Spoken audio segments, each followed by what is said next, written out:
Flying can be pretty scary. Being stuck in a metal tube drifting through the sky can be quite daunting, especially when things go wrong. If you have a fear of flying, you might not enjoy this video, but without further ado, it's time to fasten your seatbelts and prepare for takeoff as we let the darkness take control. Number 1. I travel pretty regularly, so I don't struggle with anxiety nor anything about flying. I really quite enjoy it. That being said, Flight 72 from New York City to Istanbul in 2012 was easily the scariest experience of my life. We departed from JFK early evening. I wanted to say about 5 or 6, and it was a 10.5-hour flight. A couple of things as background. My plan was to eat the provided dinner, wait a little bit, take the sleeping pills I'd bought, and pass out, and hopefully wake up an hour before landing and avoid all the monotony that goes along with long flights. The other thing to note was that this was not a nice plane. It looked old, it felt old, and rickety, and had that old plane smell. Okay, so everything was going to plan. We were about 3 to 4 hours into the flight. I'd eaten dinner, taken my pills, and was just starting to fade out, when I noticed 2 things. 1. The screens throughout the cabin that depicted the flight path and our current location were off. Last I looked, it had shown us ways off on the coast near the middle of the Atlantic, and it felt like we were periodically dropping altitude. It was odd, because it felt controlled, and it wasn't a big constant drop. Just every few minutes, you could sense that we were being lowered bit by bit, leveling off. This sort of piqued my interest enough to shake off the drowsiness that was coming on. But I wasn't really nervous at this point, just curious as to what was going on. I don't think many people on the plane had any idea about anything unusual. That wasn't until we heard over the intercom, "We need to make an unscheduled landing. Flight attendant, prepare the cabin." That got people's attention. Obviously, my first thought was, unscheduled landing? Where? We're in the middle of the Atlantic. I was sitting in the middle of the cabin in the 767 we're in, near where the flight attendant station is, and the jumper seats they sit in, so it was easy for me to lean over and try and chat with one of them. I asked if they had any more information, and knew where we were going to land or what was going on, to which the 2 flight attendants replied that they didn't have any more information than we did at that point. So this sort of quiet anxiety now exists within the cabin. People are chatting quietly between themselves, and everyone is looking around out the windows. It was a clear night, and we were over the Atlantic. All you could see was the ocean. Meanwhile, the screens are still dark, and we are continuing this sort of periodic descent. 10 minutes pass. The captain comes on, and essentially repeats the same message. Still no more information from the flight attendants, and this 10-minute pattern of repeating the same message and the weird descent, with still only the Atlantic to be seen out the window, goes on for another 50 minutes. I had no idea what to assume about all of this. Even the flight attendants seemed anxious, and I even specifically asked them if it was an emergency landing, if the plane was malfunctioning, and they wouldn't confirm or deny anything to me. Let me say here, the flight attendants were phenomenal this whole process, very patient and helpful, and they legitimately did not have the answers we were looking for, and did a wonderful job of keeping everyone calm. That being said, the pilot gets on the line and repeats the message and says we're making an emergency landing, this time sooner than the 10-minute pattern than before. At this point, we couldn't have been more than a few thousand feet above the Atlantic, as our descent had continued this whole time. I didn't have the perspective to see forward, obviously, but on both sides of the plane, all I could see was ocean. There was a palpable anxiety in the cabin, including myself. I always wondered how much that sleeping pill I took helped calm me down, with how high my adrenaline level was. It certainly wasn't helping me sleep at this point. We were getting closer and closer to the ocean, like we were going to land almost. My heart was thumping in my chest. I even got my phone out and was drafting a text to my wife to tell her that I loved her, on the small chance that it would somehow send. Not sure what I was thinking. At the very last moment though, nearing the ground, I see the small light of some fishing boat, and then some lights from land, as then we touched down, on land.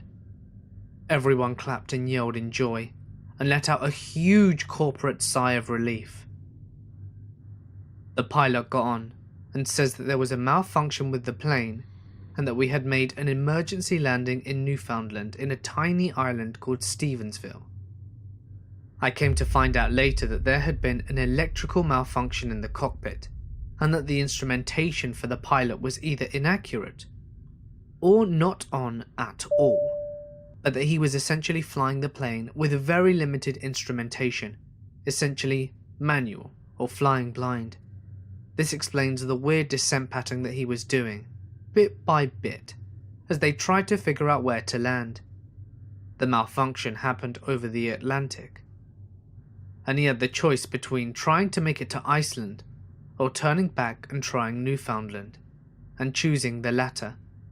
I learned that generally, they try to plan flight paths across the Atlantic in a sort of arc, in case of situations like this, so the pilot has options. In this case, I'm certainly glad he did. I had a chance to talk to the pilot later on in the evening, but he wouldn't go into much detail about what happened, but I assumed he would have just told me that this was a routine kind of thing.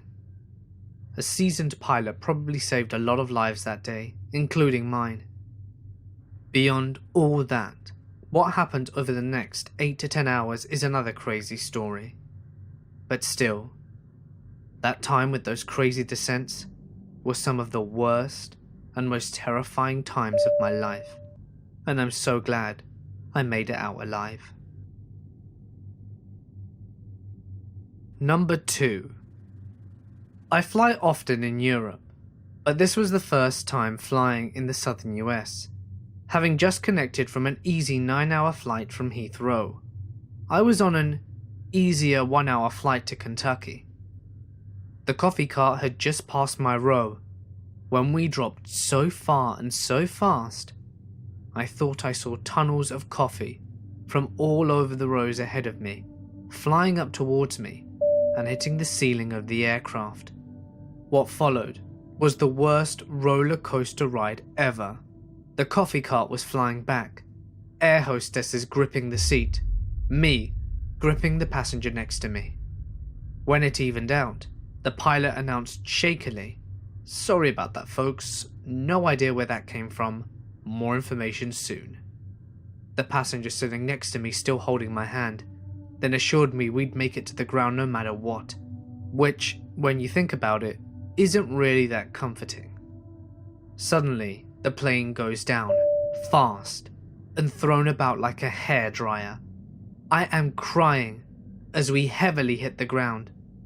Pilot returns to say, "We're currently between 2 hurricane fronts, so we need to land as soon as possible." We're the last plane to land. The airport shut, and we didn't leave the runway for 40 minutes as the storm lashed the plane. Lightning fell everywhere. And I kindly asked the passenger sitting next to me why everyone's phones were going off like a siren as soon as they turned on. Hurricanes and planes would not try again. Number 3. June 2015. I was on my way to the airport when we get a call saying all commercial flights are cancelled due to storms over the UK and France. I was one of 10 people on a private plane, so this did not apply to the flight I was on, although it was suggested that the plane did not go. The person who paid for the flight was determined to go, as captains wouldn't agree if it wasn't safe. I made it clear that it was not about the money, as it would be non-refundable if we decided not to go, but I didn't pay and had no real say. Flying to Nice in France is about an hour and a half usually, and we had people waiting for us at the airport for when we were due to land. The first hour was bumpy, but nothing out of the ordinary. The co-pilot comes out and tells us then to be aware we are about to be caught in turbulence and it will be bad. This was scary since they usually downplay it, but what happened next was a 10-seater plane being caught in a lightning storm rolling in every angle. We dropped 5,000 feet. The plane was on its side rocking and nosediving. The lights went out, rain hit us, and we could see nothing but rain and pitch black, with the occasional lightning strike out the front window. The video that shows how long till the destination went fuzzy, and when it came back it showed that we were not moving forwards. As the wind was so strong, we were being knocked about so much that the plane was practically going at the speed of a train. Everyone is now crying bar the pilot. The co-pilot has his eyes closed and is praying for about 40 seconds until we start to nosedive again. This time the pilot does not reclimb and starts dodging storm clouds. Sky is flashing every few seconds, and I held my ear from the sound of being inside of thunder. This happens for an hour. When we land, the pilot said it was the worst conditions and that the communications went down midway through, but the company should have never given the okay. The people waiting greeted us with red eyes and open arms. The signal was lost for so long and conditions were so bad, they were informed that our plane went missing, and that since going off the radar, ground control and whoever else had basically sent out warnings indicating the worst. I used to fly many times a year and never cared for turbulence. Since then, I need sedatives to make it bearable. Even reading this now still haunts me. Number 4. I was flying out of Atlanta because my trip began at 4 AM. I pulled an all-nighter and had been up for well over 24 hours by the time. I was looking forward to getting a couple of hours sleep on board. The gods decide to spit on my plans.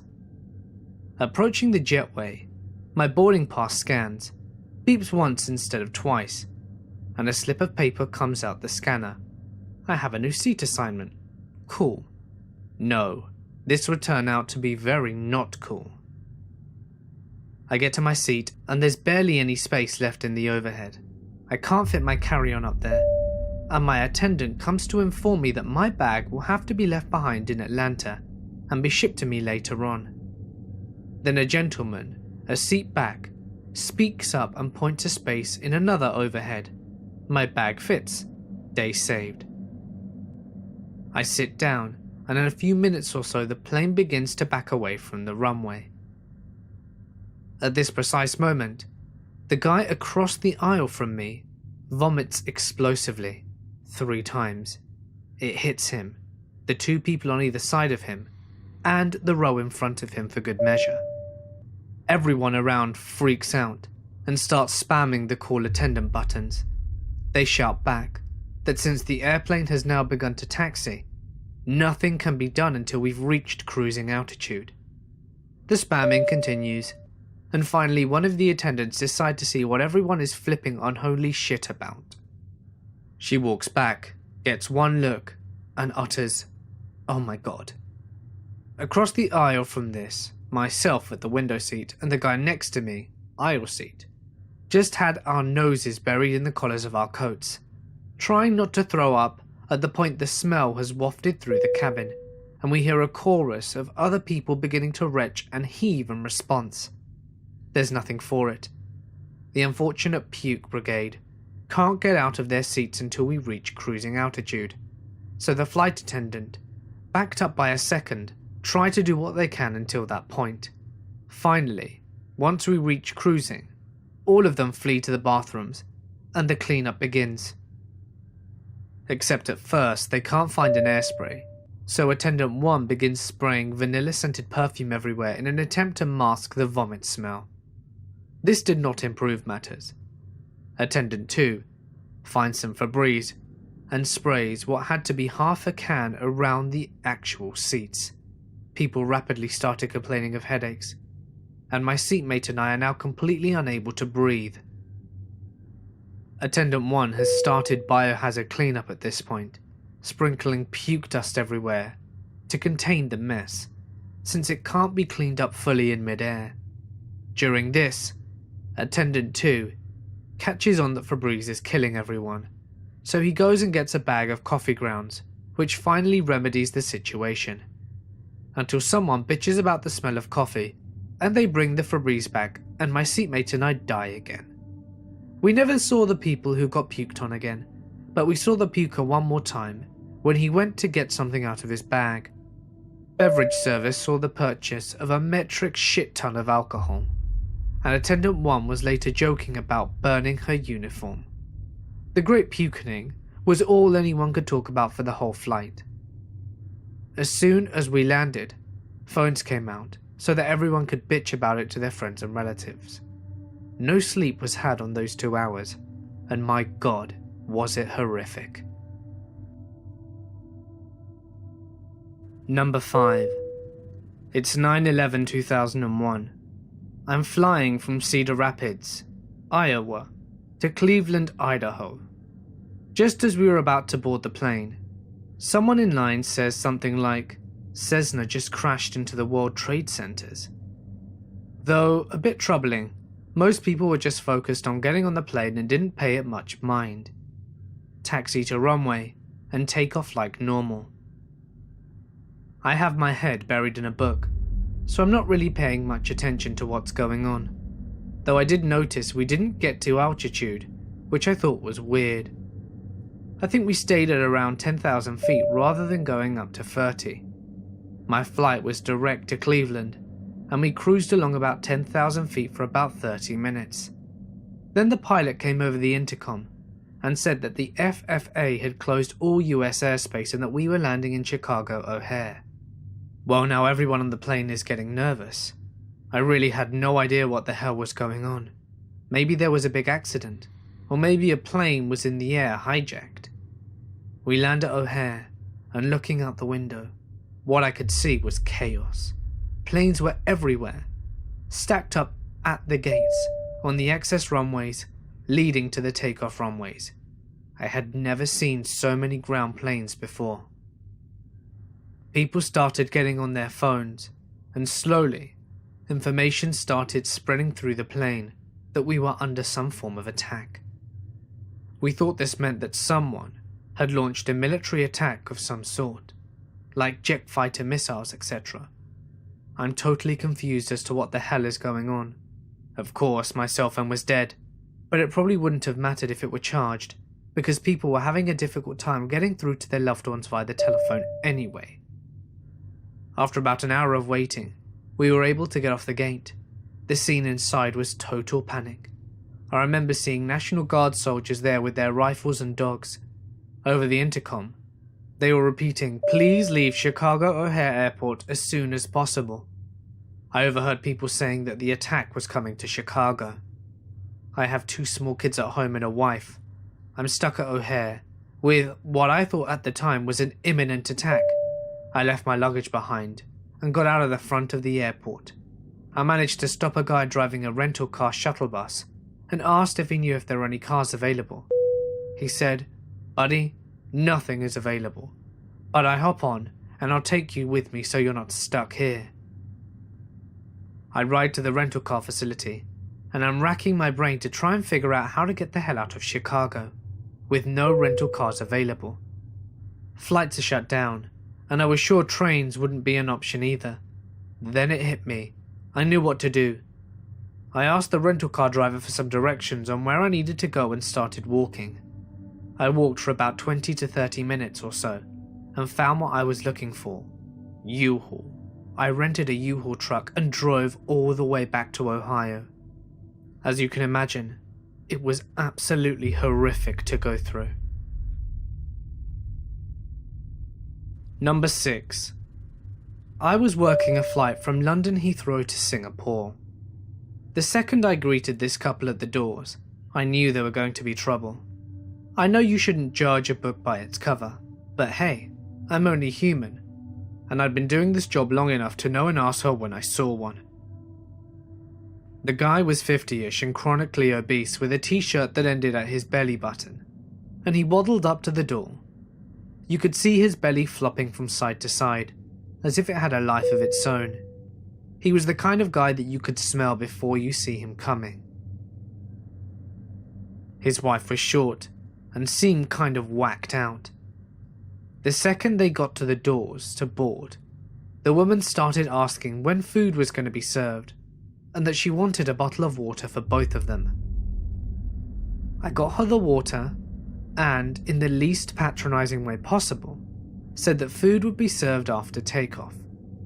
I was working in the business section, and there was no way that these two were going to be my problem. Remember what I said about not judging a book by its cover? Well, it turns out they were in business class with me for 13 hours. As soon as he sat down, he wasted no time in taking off his flip-flops, and before I knew it, his wife was on her knees cutting his skanky toenails and leaving that sweet debris all over the floor. Fast forward to meal service, and I asked them what they'd like. He wants beef, she wants pasta.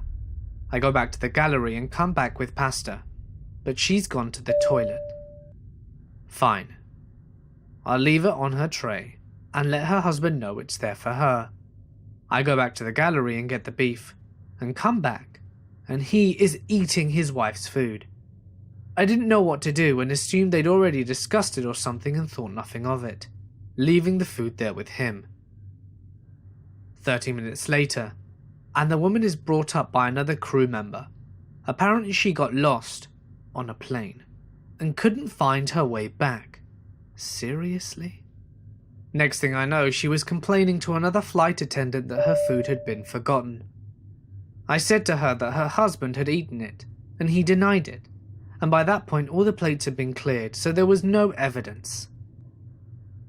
Not only that, we'd run out of pasta, which of course she was very displeased by. Over the next few hours, we had complaints from passengers saying that the guy was burping, farting, and otherwise being really gross. Sadly, there wasn't much we could do as it was a full flight and we couldn't exactly move anyone around. At that point, I walked down the aisle and he was standing on his seat looking down at the sleeping passenger next to him. Perversely. Literally just frozen there. I asked him if he was okay, and he said that he needed to use the toilet, but couldn't get past the passenger next to him.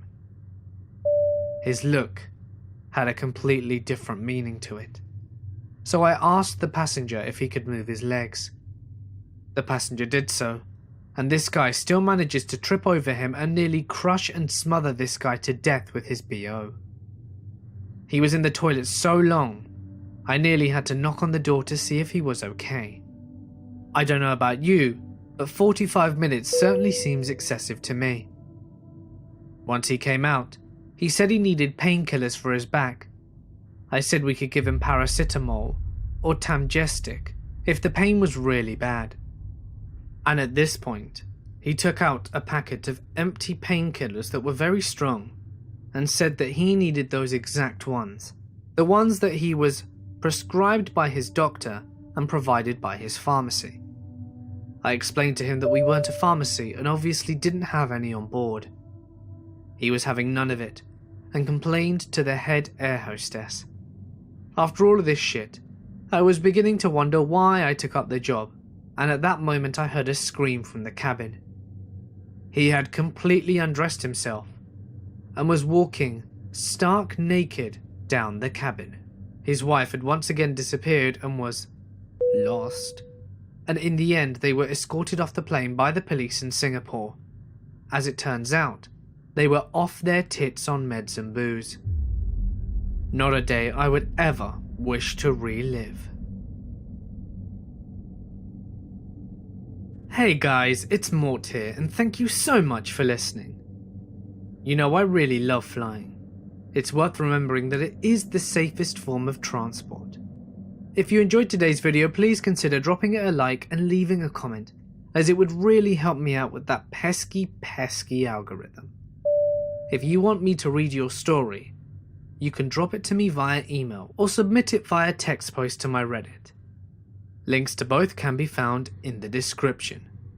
And if you'd like to do something truly amazing today to help support the channel, you now can, via Patreon. You can find the link in the description as well as the links to my social media pages. But anyway, for now guys, I'm going to sign off. Stay awesome, and I'll see you in the next one.